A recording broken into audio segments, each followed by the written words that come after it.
After the Woods' final chapter. But before moving into these apartments, they let me go from working at the mall. That Jen's family thought I was rich because I worked there. After that, I got a job at the grocery store as a stalker, but I was fired because it was hard for me to find out where the products go, so I was slow at it. Then I wound up getting this auto body job, but they didn't really want somebody with experience. I was getting the vehicles prepared for painting, and they got mad at me because I was doing a good job. They told me I wasn't supposed to do that because they want people to keep coming in for a paint job. They said, uh-oh, you better get out of here. Hint, hint. First Jean that I met at that time was pregnant. She told me her life story was pretty much boring, she said, and she only had one boyfriend that got her pregnant and left her after only doing it once. However, she lied to me and cheated on me even though we was going out and being boyfriend and girlfriend, and cheated on me when we was engaged when I had no idea. I wound up getting a job putting speakers together. I bought a car, to make a long story short, helped her get a job there and move into these apartments, and it was hard with all those bills, so we was both washing cars after that full-time job, and I made more of a sacrifice by getting this yacht club job part-time. After some time later, we stopped washing cars. While they gave Jean more of a break, she cheated on me, but I still didn't know about it. Even the church gave me a hard time for being with her, saying I was going there less because I was sinning more, and I told them, no, I've been working more. So I gave them a hard time back. I've been paying tithing, offerings, and I said, where were all of you when we needed help? They said, you don't have enough faith to God to help you. I told them, if you don't have charity, then you're nothing more than a brass tinkling cymbal. And they act like they never heard of 1 Corinthians 13, King James Version. And I left that church after 8.5 years of going. After that, we went to many different churches. And she lost a speaker job. Car keeps breaking down, lost both jobs, and found my best job in security. We had to cut a law a couple of times for domestic violence that was happening above us. After coming back home from work, I found out she cheated on me. I got mad at her while she was giving me all kinds of stupid excuses for it. Even while we was married. She was packing up to leave to go back to her parents. I said, after all I done for you, you're just gonna abandon me. And I knew we couldn't afford a divorce. And I asked her to confess her sins. Is this the first time you ever cheated on me? And that's when she told me she did. She did it all those other times. Then I said, did you ever lie to me about anything else? And she claimed she did not. And I prayed in Jesus' name that God would reveal the truth to me as I fell asleep. And I dreamt this black guy with a long line of white guys to have their way with her. And did. And then I woke up. I dreamt that you got naughty with this black guy and all these white guys.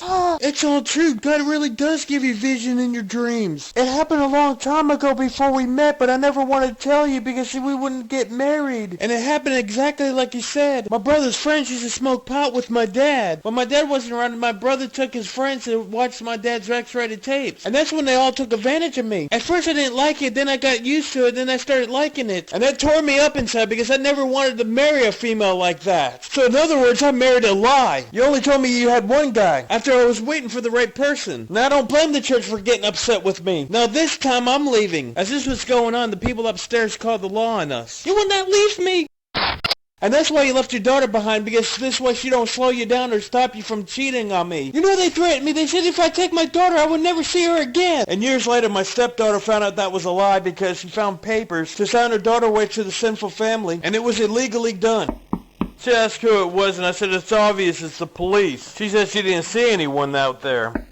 So one cop came in and said, none of you are going to be under arrest, we just want to know what's going on. Where cops lie, as Christians tell the truth. When the other two cops came in, the other one took her out. And I told him exactly everything that happened. And that's when he grabbed my hand and slapped a cuff on my wrist, while he was reading me my rights. I said, for what? I didn't do nothing! When the other cops see me pull my whole arm away, so I want to get my other wrist cuffed, they both grabbed me and started forcing me to the ground. I picked them both up. I walked them to the couch to throw them on it, and feeling so betrayed I was going to have a shootout. And they both start wiggling until I lost my balance and fell down onto the carpet. After his partner got me handcuffed, the other guy dared me to keep resisting arrest because he always wanted to use his pepper spray. And I looked at him like he's some kind of idiot because I'm already handcuffed. And the other guy has his knee on my back. He said if I don't answer him, he's going to consider that I kept on resisting arrest. So you're going to keep resisting arrest? I guess not. And we both went to jail for domestic violence. Plus I had resisting arrest and disrespecting the law. And I don't remember what else. And having a record lost me my security job. And I thank God the church was around to help us out in their time of crisis. Because they helped me with this temporary job and after that, the plant vending job.